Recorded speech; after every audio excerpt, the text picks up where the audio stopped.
오늘 신명기 1장 세 가지 조건이라는 제목으로 말씀 같이 나누겠습니다. 2016년도에 망명한 전 영국 주재 북한 공사 태영호 공사가 이번에 서기실의 암호 태영호의 증언이라는 책을 펴냈습니다. 그 책에서 지금 김정은 국무위원장이 하는 그 의도가 무엇인가에 대해서 이 증언을 해서 이게 파문이 일어날 것으로 예상하고 있습니다. 김정은 국무위원장이 한반도 비핵화를 주장을 하고 그 일이 지금 우리 북미 회담 또 남북 회담에서 이게 중요한 이슈인데, 김정은이 원하는 한반도 비핵화는 주한미군 철수랍니다. 그게 의도가 읽혔는지 어제 미 하원의원에서 법률안을 하나 통과했죠. 주한미군을 22,000명 이하로 숫자를 줄이면 안 된다. 이게 하원에서 이게 통과가 됐어요. 그러니까 트럼프 대통령 말 한마디로 주한미군 철수를 결정 못하게 됐어요. 반드시 의회의 승인을 거쳐야 됩니다. 이런 상황이 지금 복잡하게 얽혀 있어서 진실이 뭔가에 대해서 저희들이 기도하고 있는 중입니다. 그러니까 김정은이 이번에 3대 세습을 했는데 그 아버지 김일성, 김정일 그리고 자기는 아무것도 없잖아요. 그러니까 핵과 ICBM 공포정치, 숙정정치로, 그래서 그 북한 주민들 가운데 자기가 신과 같은 존재가 되려고 지금까지 핵무기를 제조해 왔다는 겁니다. 그래서 핵을 쉽게 포기하기는 어렵지 않겠나, 이런 얘기도 나오고, 그 다음에 지금 저희는 우리가 그 남북 이번에 철도 연결에 대해서 굉장한 기대감이 있는데, 이 태영호 씨의 증언에 의하면 이게 어렵답니다. 왜냐하면 이 동해안 쪽에 북한 철도 지역에 전부 군부대가 있대요.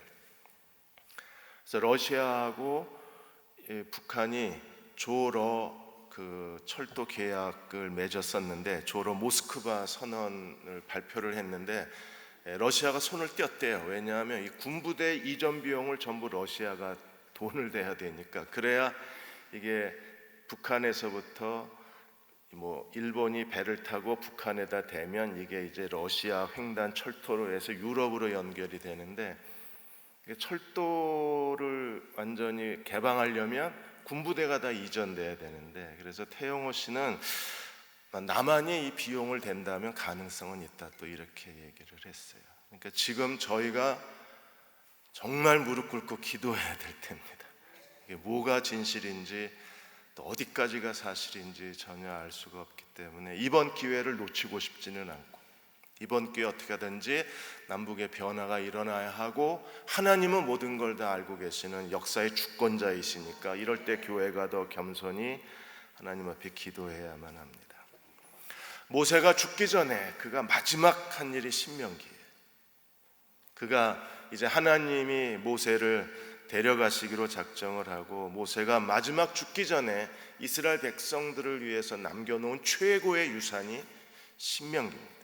신명기는 모세 오경, 창세기, 출애굽기, 레위기, 민수기, 신명기, 모세가 쓴 5권의 책 중에 맨 마지막 책입니다. 그러면서 동시에 가장 중요한 책이기도 합니다.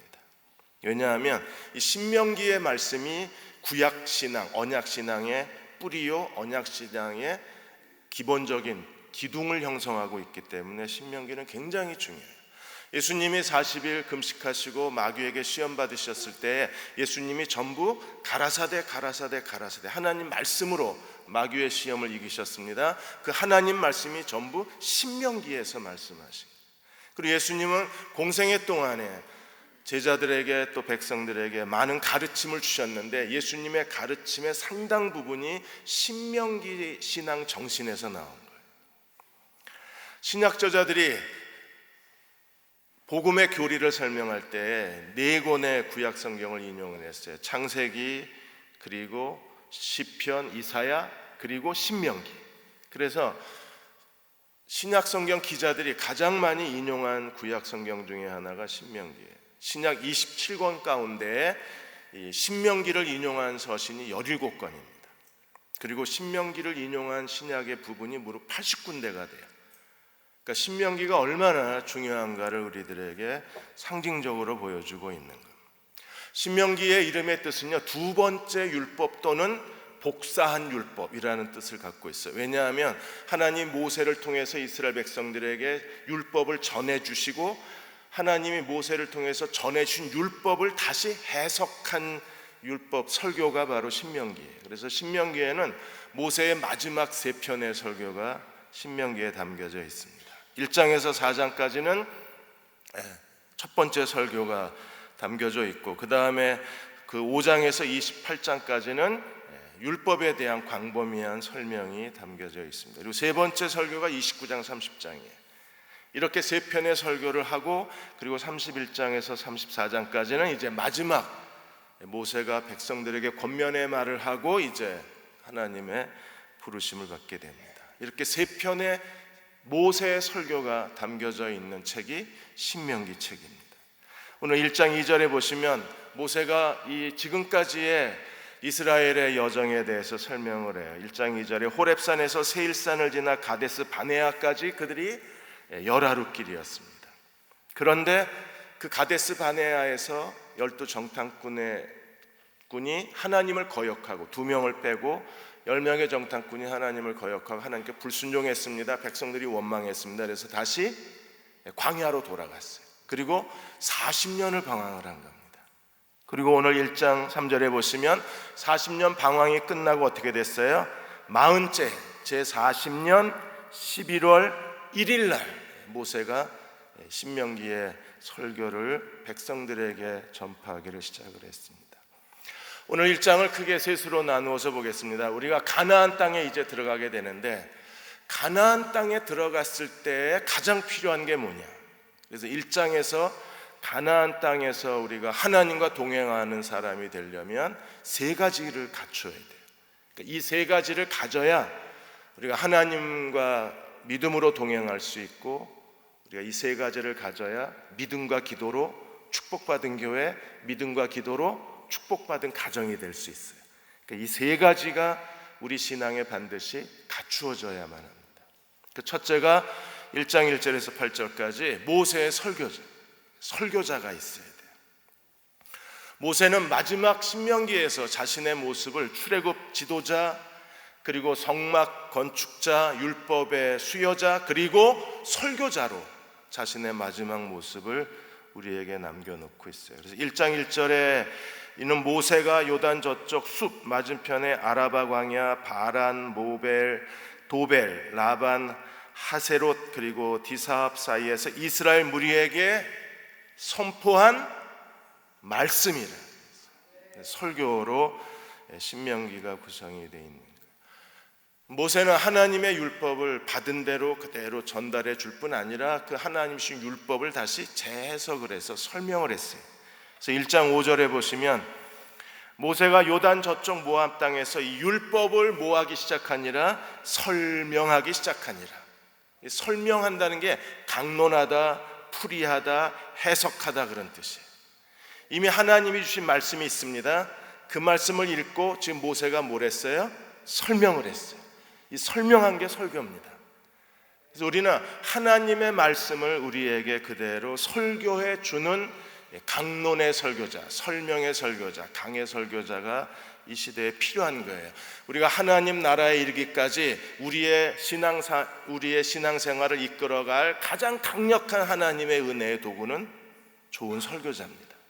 설교자를 잘 만나고 그 설교자의 가르침을 통해서 우리가 순종할 때 우리는 하나님이 주신 약속의 땅에서 하나님의 기업을 상속할 수 있는 거예요. 그래서 우리에게 가장 중요한 사람이 하나님의 말씀을 있는 그대로 선포하고 하나님 앞에서 하나님이 계시해 주신 말씀을, 하나님의 말씀을 정직하고 담대하게 우리에게 전달해 주어야 우리가 그 말씀을 의지하고 그 말씀을 순종하고 그 말씀의 은혜를 받고 가나안 땅에 들어갈 수 있어요. 그래서 모세는 가나안 땅에 들어가는 이스라엘 백성들에게 마지막 그들에게 주는 최고의 선물이 하나님 말씀을 강론을 하는 겁니다. 1장 8절에 그들이 이제 어디로 들어갈 준비를 하고 있습니까? 내가 너희의 조상 아브라함과 이삭과 야곱에게 맹세하여 그들과 그들의 후손에게 주리란 땅이 너희 앞에 있으니 들어가서 그 땅을 차지할지니라. 가나안 땅을 차지하고 그들이 그 땅에서 하나님의 거룩한 백성으로 살아가야 하는데, 그들로 하여금 하나님의 주신 약속의 땅에서 거룩한 백성으로, 제사장 나라로, 하나님의 소유된 백성으로 살게 만드는 강력한 하나님의 은혜가 하나님 말씀입니다. 그래서 교회 안에는 말씀의 권위가 살아 있어야 되고, 또 우리가 하나님 말씀을 들음으로 그 말씀을 따라서, 그 말씀의 은혜를 따라서 한 걸음씩 주님의 뒤를 따라갈 수 있는 거예요. 고린도후서 2장 17절에 지금 고린도전서후서 복 있는 사람 원고를 쓰고 있습니다. 그래서 제 모습이 이렇게 꾀죄죄해졌습니다. 이제 나이가 드니까 이게 복 있는 사람 하나 쓰려면 전에는 여기 처음 왔을 때만 해도 한 주간이면 썼어요. 근데 이제 늙어가지고 죄송합니다. 이게 2주간을 써야 돼요. 지난주부터 이렇게 조금씩 쓰기 시작해서 이번 주에 이제 목요일까지 쓰고 이제 금요일 날 인쇄소로 넘겨야 돼요. 지금 고린도 전후서를 복 있는 사람을 쓰고 있는데, 고린도후서 2장 17절에서 바울이 이렇게 고백을 해요. 고린도 교회가 거짓 교사, 거짓 설교자 때문에 교회가 크게 혼란을 겪었잖아요. 그래서 거짓 교사, 거짓 설교자가 누구인가에 대해서 이렇게 설명합니다. 새 번역에 보면 이렇게 돼 있어요. 많은 사람들이 하나님 말씀을 팔아서 먹고 사는 장사꾼이 되었다 그랬어요. 가슴이 철렁했습니다. 이 바울 당시에 이렇게 아주 노골적으로 바울이 책망을 한 게, 하나님 말씀을 팔아먹고 사는 장사꾼들이 있다는 거예요. 그 사람들이 교회를 혼란스럽게 만듭니다. 그들은 하나님 말씀을 전하는 게 아니라 자기들의 이기심을 채우기 위해서 만들어낸 거짓 설교를 전하는 사람들이죠. 그래서 장사꾼이 되었습니다. 근데 바울이 뭐라 그랬어요? 우리는 그렇지 않습니다. 이 설교자를 만나는 게 여러분의 축복이고, 이 설교자를 만나야 교회가 진리의 기둥과 터가 될 수 있는 거예요. 우리는 그렇지 않습니다. 우리는 하나님께서 보내신 사람답게 진실한 마음으로 하나님 보시는 앞에서, 그리스도 안에서 그리스도만을 전합니다. 이게 진짜 설교자입니다. 조지 바나가 미국에서 15년 동안 3,000개 이상의 교회를 분석하고 교회를 평가했습니다. 그리고 조지 바나가 이 3,000개 교회를 15년 동안 교회를 분석하고 내린 결론이 뭐냐면, 미국 교회는 서서히 죽어가고 있다는 거예요. 미국 교회가 죽어가고 있다는 그 첫 번째 증상이 교회 안에 성경적 리더십이 사라졌다는 거예요. 그러니까 목사의 영적인 순수하고 거룩한 권위가 상실이 된 거예요. 교회 안에 리더십이 붕괴되어졌습니다. 그러면 교회 안에 리더십이 붕괴되었다는 게 무슨 뜻인가? 교회 안에 어떤 그 왕권을 가진 사람들처럼 그런 그 카리스마를 얘기하는 게 아니라, 교회 안에 성경적 리더십이 붕괴되어졌다는 것은 성경적 설교가 사라졌다는 거예요. 하나님의 말씀을 하나님 말씀대로 전해야 그 하나님 말씀의 권위에서 성경적 권위가 교회 안에 생겨나는데, 하나님 말씀을 그대로 전하지 않으니까 교회 안에 권위는 있는데 성경적 권위가 없다는 거예요. 그것 때문에 교회가 서서히 죽어가고 있다는 겁니다. 우리는 기도해야 합니다. 하나님 앞에 대흥교회와 한국교회 안에 진정한 모세와 같은 설교자가 하나님의 교회를 이끌어가도록 우리가 기도해야만 합니다. 두 번째, 우리에게 필요한 게 뭔가요? 선한 목자와 같은 그 영적 지도자가 우리에게 있어야 합니다. 1장 9절에 모세가 이렇게 고백합니다. 그때 내가 너희에게 말하여 이르기를 나는 홀로 너희의 짐을 감당할 수 없다. 우리가 장인 이드로가 모세를 출애굽기 18장에 와서 방문했을 때 모세가 어떻게 하고 있었어요? 백성들을 혼자 상담하고 있었어요. 그래서 백성들은 하루 종일 줄을 서 있어야 하고, 모세도 하루 종일 백성을 상담하고 재판해야 했었습니다. 그래서 이드로가 이게 옳지 못하다고 그래서 이드로 법칙, 이드로 조직을 만들어 줬잖아요. 지금 이 얘기를 하고 있는 겁니다. 그래서 모세는 아유 솔직하게 나 혼자 너희의 짐을 다 감당할 수 없다. 인간의 한계입니다. 아무리 뛰어난 지도자요 모세와 같이 하나님의 영적 능력과 권위를 입은 사람이라고 할지라도 또 시내산에서 모세가 내려올 때 얼굴이 어땠어요? 얼굴에서 빛이 났습니다. 거룩한 광채를 가진 지도자라고 할지라도 혼자 백성의 짐을 다 질 수는 없어요.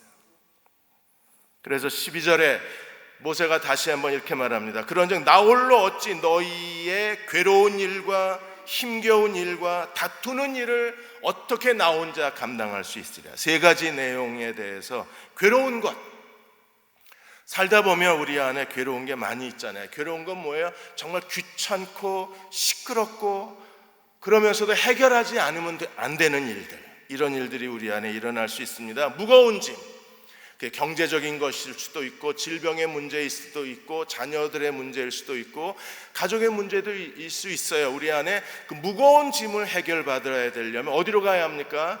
우리가 하나님의 뜻을 물어야만 합니다.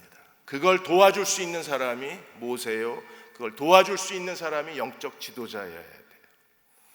그리고 다툼, 법적 분쟁의 문제가 일어납니다. 이런 다툼의 문제가 일어났을 때 그것을 해결해 줄 수 있는 지도자가 우리 곁에 있어야 돼요. 그래서 언제든지 지금 일어나고 있는 이 무거운 짐에 대해서, 이 일상의 문제점에 대해서, 그리고 다툼의 문제에 대해서 우리는 하나님의 뜻을 묻고 하나님 말씀의 뜻을 우리가 설명을 듣고 하나님이 가르쳐 주시는 데 순종하면 누가 해결해 주세요? 하나님의 해결자가 되실 거예요. 그러므로 우리 곁에 이런 영적 지도자가 우리를 돌봐줄 수 있어야 합니다. 그러면 이 영적 지도자는 어떤 사람이어야 되나요? 모세는 지도자의 조건에 대해서 두 번 거듭해서 얘기했습니다. 지혜가 있고 지식이 있고 그리고 인정받는 사람들, 유명한 자여야만 합니다. 그래서 13절에 너희의 각 지파에서 지혜와 지식이 있는 인정받는 자들을 택하라. 그들을 너희의 지도자로 삼아주겠다. 그러니까 모세 혼자 감당할 수 없어서 하나님이 세우신 사람들이 이 지도자들이에요. 어떤 사람들이 세워졌나요? 15절에 보시면 내가 너희의 지파의 수령으로 지혜가 있고 인정받는 자들을 취하여 너희의 수령을 삼되 각 지파의 천부장, 백부장, 50부장, 10부장 그리고 조장까지. 그렇게 하나님께서 이 지혜 있고 지식 있고 인정받는 사람을 택하신 거예요. 그래서 사소한 문제는 10부장, 조장, 10부장, 50부장 선에서 해결을 하고 그래도 해결되지 않는 문제는 이제 고등법원에 올라가서 100부장, 1000부장이 해결을 하고 그래도 해결이 안 되면 이제 대법원 모세까지 와서 모세가 해결을 하는 거예요. 여기에 지도자의 조건, 지혜가 있어야 합니다. 여러분, 지혜는요 성령의 은사입니다. 그래서 성령은 지혜와 계시의 영이세요.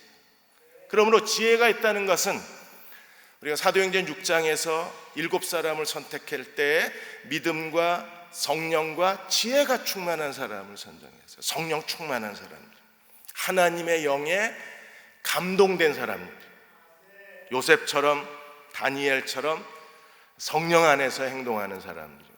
지식이 있다는 것은 무슨 뜻일까요? 다른 사람의 필요를 알고 통찰력 있게 저 사람이 지금 좀 마음이 어떻겠구나, 그 상대방의 마음을 짐작을 하고 그리고 그 사람이 뭘 필요로 하는가를 알고 그 사람이 말하기 전에 가서 도와주는 게 이게 지식이에요. 그래서 베드로도 그 베드로전서에서 남편들에게 준 사명이 무엇입니까? 남편들은 어떻게 아내와 동거해야 돼요? 남편 여러분, 어떻게 아내와 동거하고 계십니까? 지식을 따라 동거하라. 이 지식이 뭐냐면 아내가 말하지 않아도 아내의 마음을 알아주고 아내의 감정 변화를 이해해주고 아내가 필요한 걸 도와주라는 겁니다. 근데요 모르겠습니다. 살 만큼 살았는데요 지금도 몰라요. 이게 쉽지가 않습니다. 이게 정말 하나님의 은혜가 아니면 안 될 것 같아요. 여기 지식도 어떤 면에서는 인간적 능력이 아니라 하나님의 능력이에요. 성령의 능력입니다. 그리고 세 번째가 뭐예요? 인정받는 사람. 인정받는다는 것은 사람들에게 존경받을 만한 성품을 가지라는 거예요. 그래서 성령의 지혜, 사람의 마음을 들여다볼 수 있는 공감 능력, 이것도 누가 주세요? 성령이 주시는 거예요. 그리고 사람들에게 존경받는 성품을 가져야 된다는 거예요. 이 사람들이 백성들을 돌보아 줘야 돼요. 문제를 해결해 주고 무거운 짐을 대신 져주고 다툼이 일어났을 때 하나님 앞에서 해결해 준다면 우리의 삶은요, 가나안 땅 갈 때까지도 우리의 삶은 안전하고 가나안 땅 안에서도 이 영적 지도자들과 함께 우리의 삶은 하나님의 축복과 은혜의 자리에서 더 견고해질 수 있는 거예요. 그러므로 영적 지도자를 주시기를 기도해야 합니다. 저희도 각 지역교회 목사님들이 계십니다. 지역교회 담당 장로님들이 계십니다. 그리고 목자가 있습니다. 구역장이 있습니다. 그리고 이제 새로 목고지 장들이 세워져서 교인들과 함께 그들의 무거운 짐을 대신 짐져주고 그리고 그들의 문제를 해결해주고 함께 사역하고 말씀 안에서 말씀과 기도로 함께 세워져 가는 이런 목양 시스템이 우리 교회 안에 있습니다. 여러분들이 하나님이 세우신 이 지도자들과 더불어 자신의 문제와 무거운 짐과 그리고 그 괴로운 것을 같이 나눌 수 있는 종들이 되어야만 합니다. 어떤 분들은 제가 왜 신방을 안 하느냐 그러는데 저 열심히 하고 있습니다. 일단 장례 예배가 굉장히 많이 있는데 장례 예배에 가능하면 발인 예배는 제가 드리려고 애를 쓰고 타교회장 같은 경우에 시간이 되면 참석을 합니다. 저한테 미리 알려주시고 돌아가셔야 되는데 이분들이 저한테 일정을 안 알려주시고 막 가세요 그러셔서 어떤 때는 제가 이 일정 변경이 안 되는 경우에는 잘 가지를 못하고 지역교회 목사님들을 통해서 상담을 요청하거나 또 신방을 요청하거나 같이 밥 먹자 그러면요 열심히 다니고 있습니다.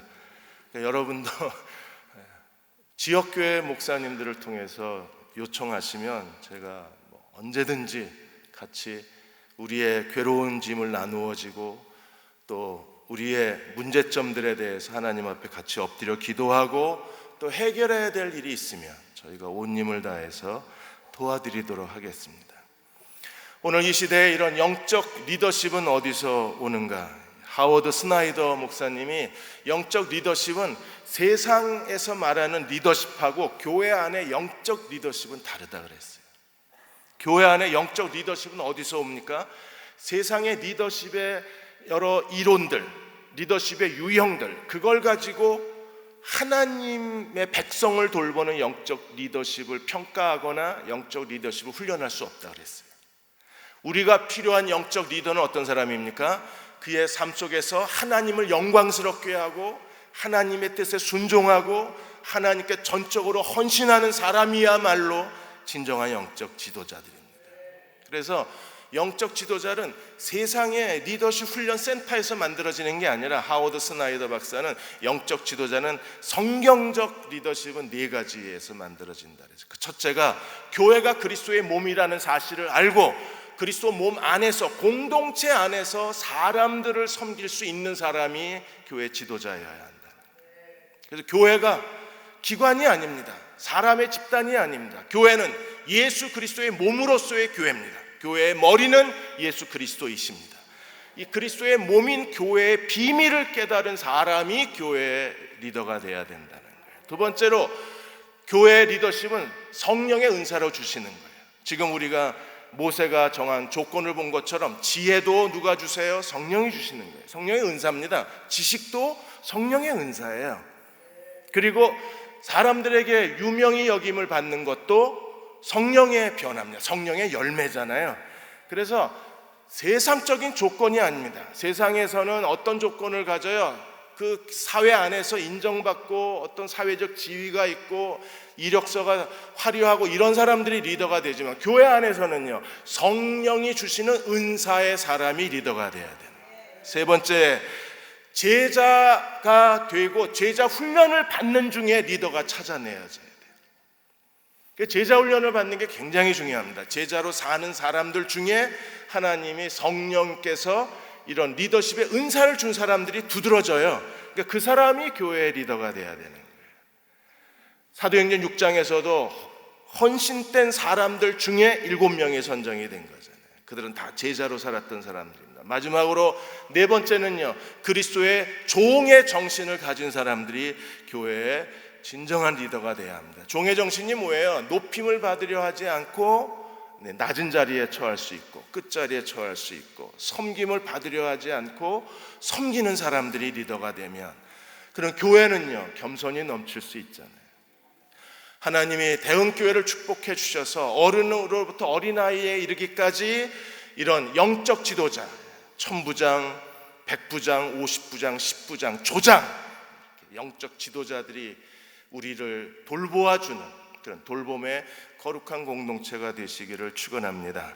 세 번째로 반드시 가져야 될 것 중에 하나, 설교자, 나를 돌봐주는 목자, 영적 지도자, 그리고 세 번째는요 하나님의 인도하심에 대한 믿음, 이것 꼭 갖고 가셔야 돼요. 이거 빠뜨리고 가시면 못 갑니다. 이걸 가져야만 우리가 가나안 땅에 들어갈 수 있어요. 가데스 바네아에서 그들이 하나님 앞에 어떤 상황이 됐어요? 19절에 보시면 우리 하나님 여호와께서 우리에게 명령하신 대로 우리가 호렙산을 떠나 너희가 보았던 그 크고 두려운 광야, 40년 동안 이제 광야에서 그들이 죄송합니다. 시내산에서 가데스 바네아까지 열하루길 걸려서 그들이 가데스 바네아에 가고, 그 가데스 바네아에서 모세가 명령을 했습니다. 이제 올라가서 우리가 그 땅을 능히 취하자. 이때 순종하고 올라갔으면 그들이 40년 동안 광야에서 방황할 이유가 없잖아요. 그런데 그들이 어떻게 했습니까? 모세가 그들에게 이제 올라가서 치자고 그렇게 요청을 했는데 21절에 모세가 이렇게 명령합니다. 너희 하나님 여호와께서 이 땅을 너희 앞에 두셨은즉 너희 조상의 하나님 여호와께서 너희에게 이르신 대로 올라가서 차지하자, 두려워하지 말라, 주저하지 말라, 올라가자 이랬을 때 어떻게 했어요? 12 정탐꾼 보내자고 백성들이 제안을 합니다. 그래서 22절에 그들이 올라가는 걸 두려워하면서 정탐꾼을 보내서 그 땅을 탐지하게 합시다. 그래서 각 지파에 12명의 정탐꾼을 보내어서 그들이 갔습니다.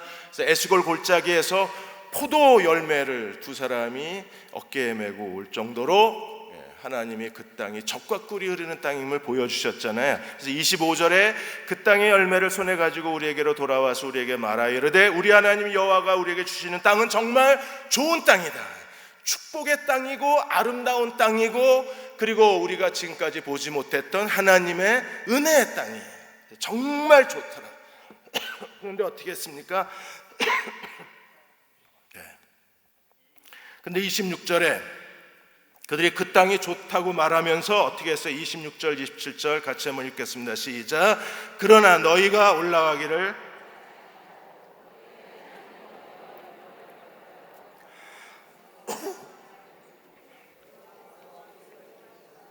아모리 족속의 손에 넘겨 멸하시려고 우리를 애굽 땅에서 인도하여 내셨다. 자, 이제 눈앞에 가나안 땅이 있습니다. 그리고 12명의 정탐꾼이 가서 정탐하고 돌아왔습니다. 하나님의 약속이 사실이라는 증거물이 그들의 어깨에 포도송이로 매달려 있습니다. 그런데 그들이 어떻게 했어요?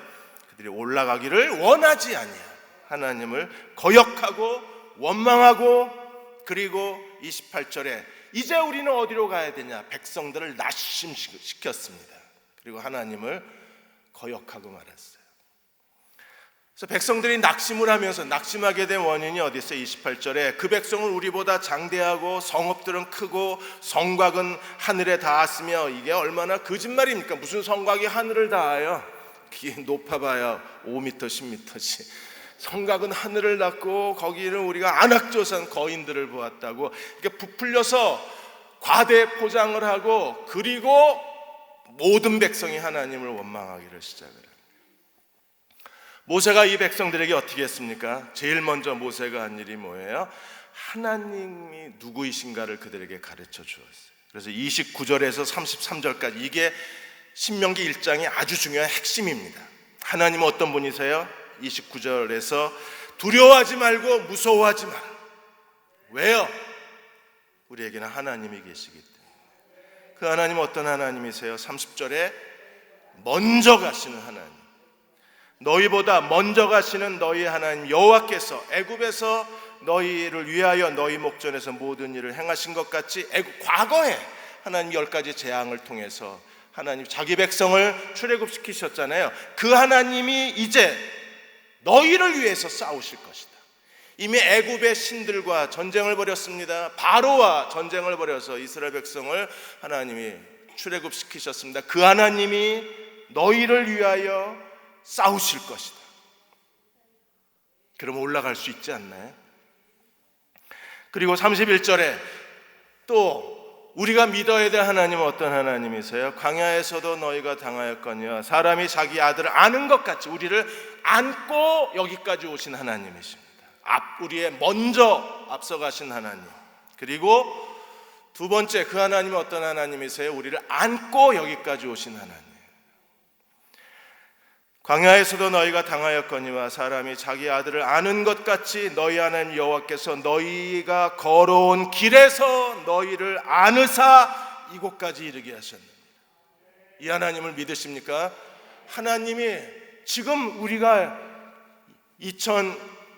오늘 5월 17일 이날까지 하나님이 하신 일이 뭐예요? 오늘까지 우리를 안고 여기까지 오셨다. 모르고 계셨죠? 하나님 우리를 안고 여기까지 오신 하나님이죠. 우리는 새카맣게 잊어버려요. 그냥 나 혼자 있는 것 같아서 두려워하고, 나 혼자 있는 것 같아서 힘들고, 나 혼자 있는 것 같아서 한숨을 쉬는 거예요. 하나님이 보이질 않는 거예요. 그래서 모세가 책망하는 게 뭐예요? 32절에 이 일에 너희가 너희 하나님 여호와를 믿지를 않았다는 거예요. 이 하나님을 믿어야 합니다. 어떤 하나님이요? 앞서 행하시는 하나님, 우리를 위하여 대신 싸우시는 하나님, 광야에서 우리를 안고 여기까지 오신 하나님, 이 하나님을 믿어야 되는데 이스라엘이 믿지를 않았어요. 오늘 우리는 믿고 있나요? 이 믿음을 가져야만 우리가 이 땅에서 사는, 이 세상에서 사는 동안에 하나님이 약속하신 곳까지 이 믿음을 갖고 있어야만 갈 수 있는 거예요. 그래서 33절에 같이 한번 읽겠습니다. 그는 너희보다 장막 칠 곳을 찾으시고 밤에는 불로 낮에는 구름으로 너희 갈 길을 지시하신 여호와시다. 지금도 어쩌면 모세가 그 설교를 하고 있는 동안에 여호와의 구름 기둥이 그들 위에 떠 있었을 거예요. 그걸 보면서도 하나님을 믿지를 못하는 겁니다. 하나님은 먼저 그 길을 가셔서 장막 칠 곳을 찾으시고, 먼저 가셔서 찾으시고, 그리고 밤에는 불로 낮에는 구름으로 너희 행할 것을 지시하시고, 먼저 가서 찾으시고, 그리고 거기까지 갈 수 있도록 우리의 걸음을 지시하신 하나님이십니다.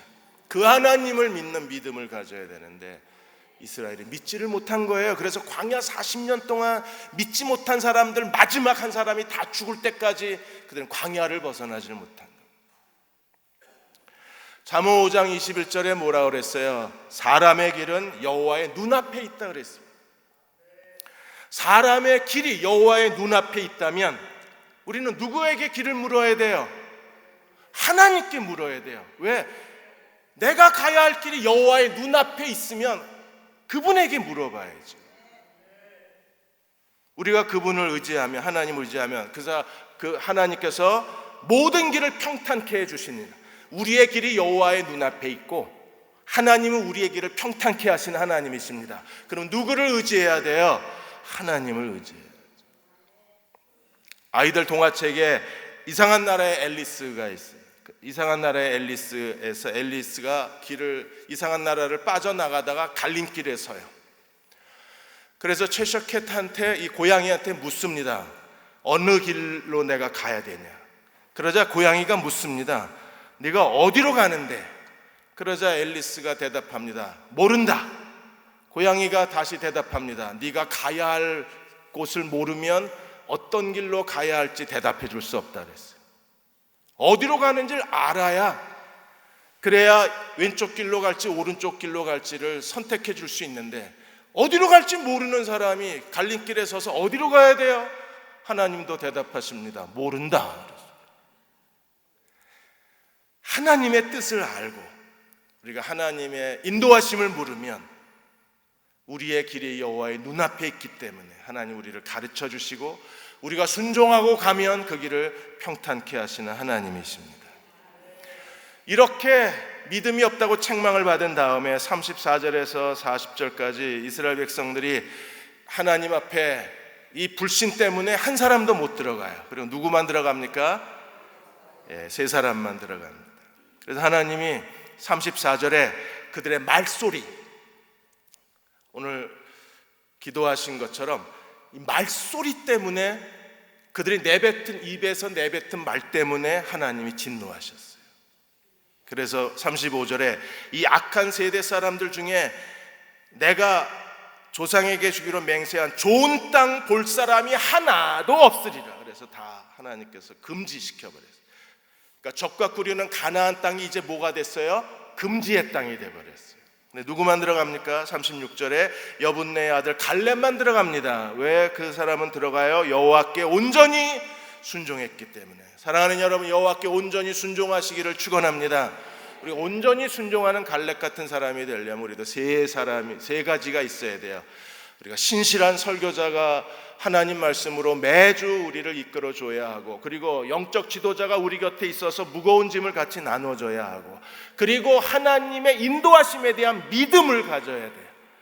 그러면 하나님이 우리를 그 땅으로 우리를 데려가 주실 거예요. 38절에 또 누가 들어갑니까? 모세는 버림받고 눈의 아들 여호수아는 들어갑니다. 그리고 또 누가 들어가요? 39절에 너희가 사로잡히리라 하던 너희의 아이들과 당시의 선악을 분별하지 못한 너희의 자녀들도 들어가리라. 20세 미만의 모든 광야에서 태어난 사람들이 전부 가나안 땅에 들어갈 자격을 얻게 됩니다. 하나님께서 오늘 예수 그리스도로 말미암아 우리로 하여금 이 가나안 땅에 들어갈 영적 자격을 주셨어요. 여러분, 그리스도가 우리의 적과 우리 끄려는 가나안 땅입니다.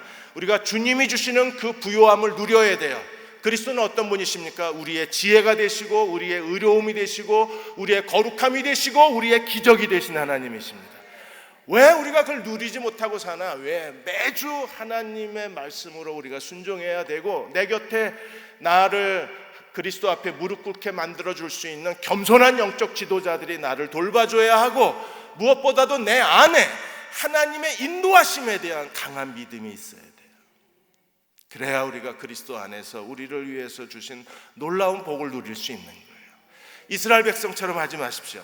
이들이 이렇게 하나님 앞에 금지하자 그들이 41절에서 46절까지 보시면 하나님이 그들에게 뭐라 그랬어요?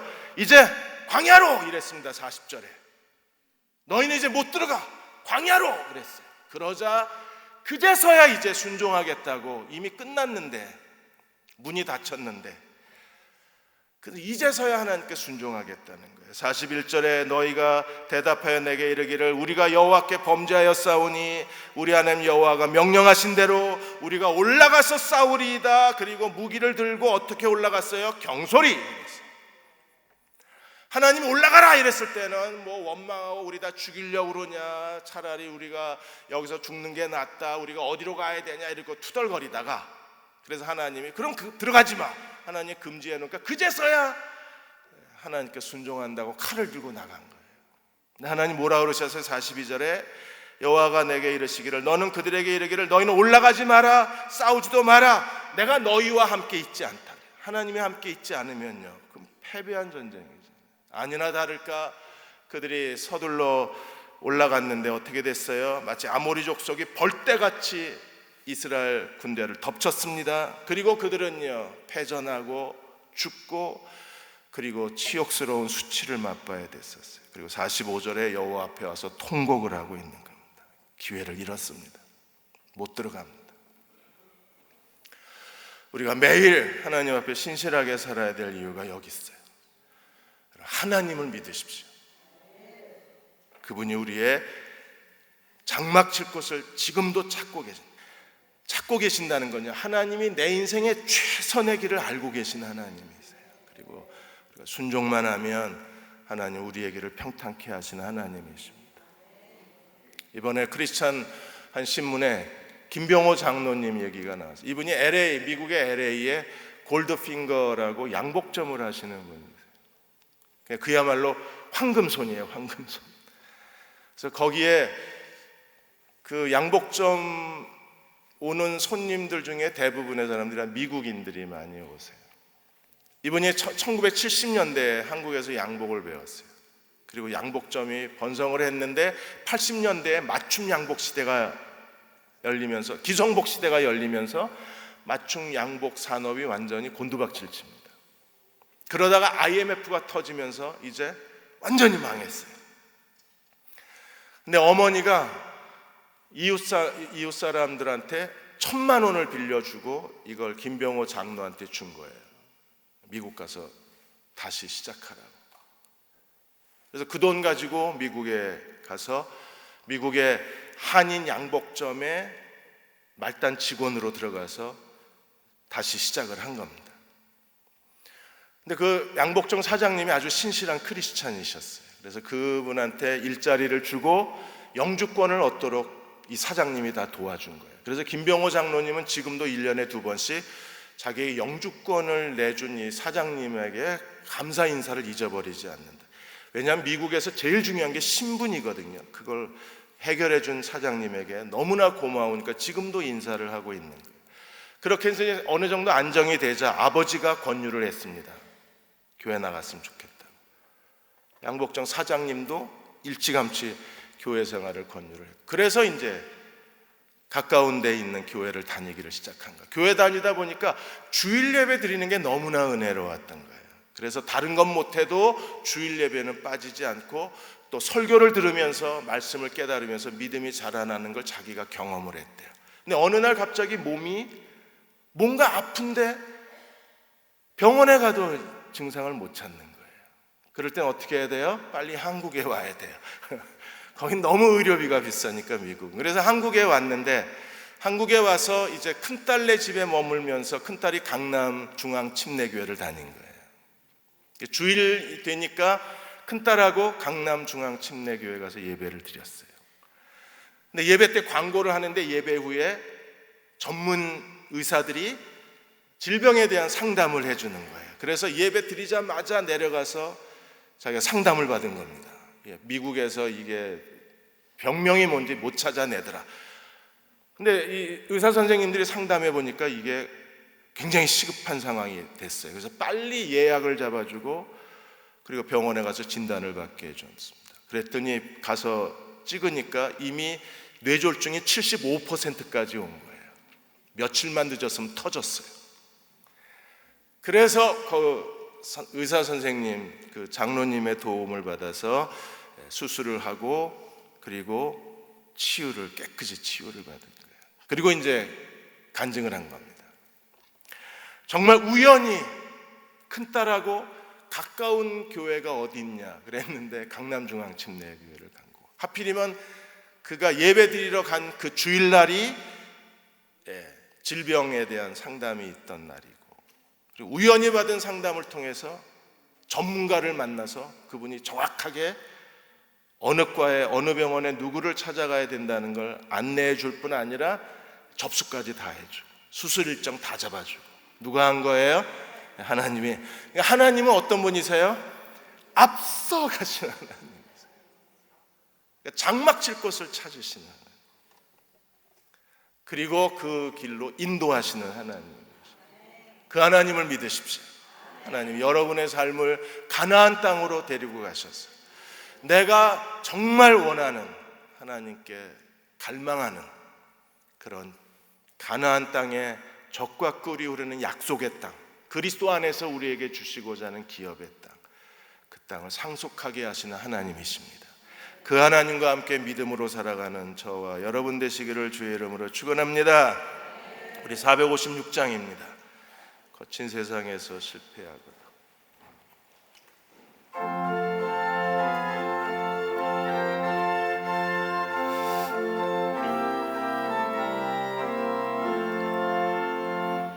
거친 세상에서 실패하고는 그 손 못 잡고 만져라.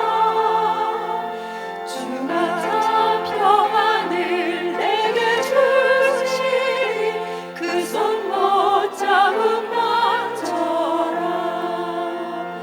그 손 못 잡고 만져라.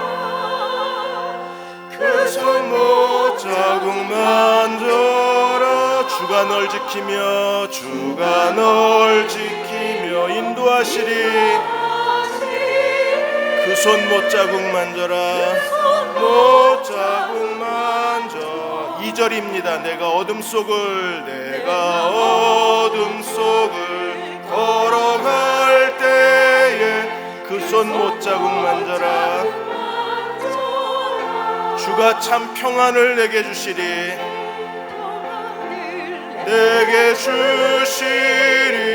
그 손 못 자국 만져라. 그 손 못 자국 만져라. 만져라. 그 손 못 자국 만져라. 주가 널 지키며 널 지키 인도하시리. 그 손 못 자국 만져라. 못 자국 만져. 4절입니다. 너의 죄악의 짐 무거울 때 그 손 못 자국 만져라. 마음 문 열고서 주를 모셔라. 그 손 못 자국 만져라. 그 손 못 자국 만져라. 그 손 못 자국 만져라. 주가 널 지키며 인도하시리. 그 손 못 자국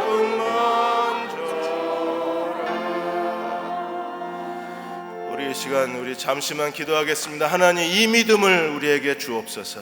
이스라엘은 이 하나님을 믿지 못함으로 그들은 광야로 다시 돌아가야 했습니다. 하나님, 우리에게 이 하나님을 믿게 하여 주옵소서.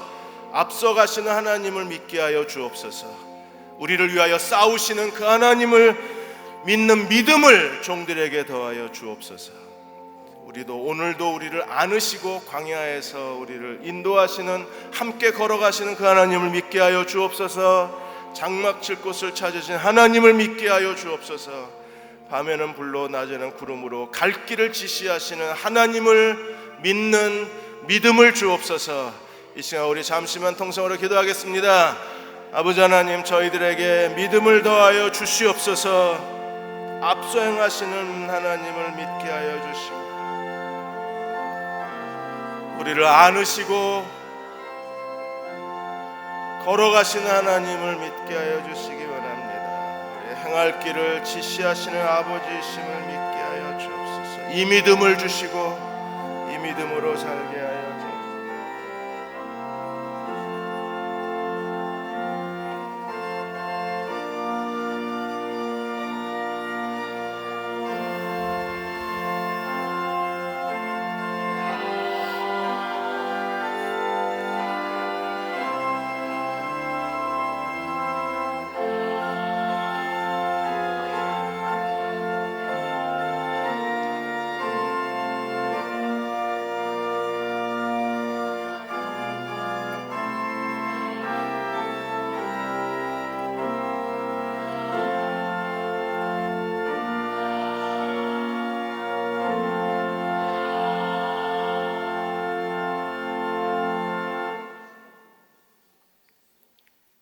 오늘 수요예배에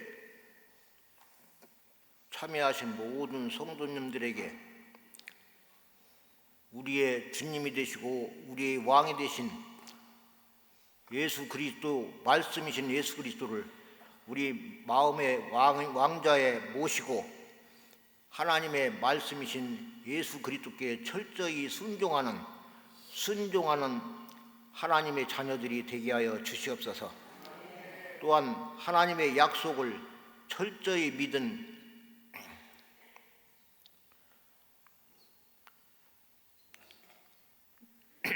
믿음의 사람으로 우리가 하나님의 약속으로 사는 귀한 말씀의 사람이 되게 하여 주시옵소서. 주님, 우리의 영적인 호흡인 매일매일 기도를 통해서 우리의 왕이신 그리스도와 매일매일 영적인 교제를 통해서 우리의 영역이 날로날로 성장해가는 우리 모든 성도들이 되게 하여 주시옵소서. 주님, 우리가 이 세상에 생명을 가지고 주님 사는 것은 오직 말씀이신 예수 그리스도를 온 천하에 전하라는 주님의 지상명령을 수행하기 위해서 우리가 살아가는 걸로 알고 있습니다.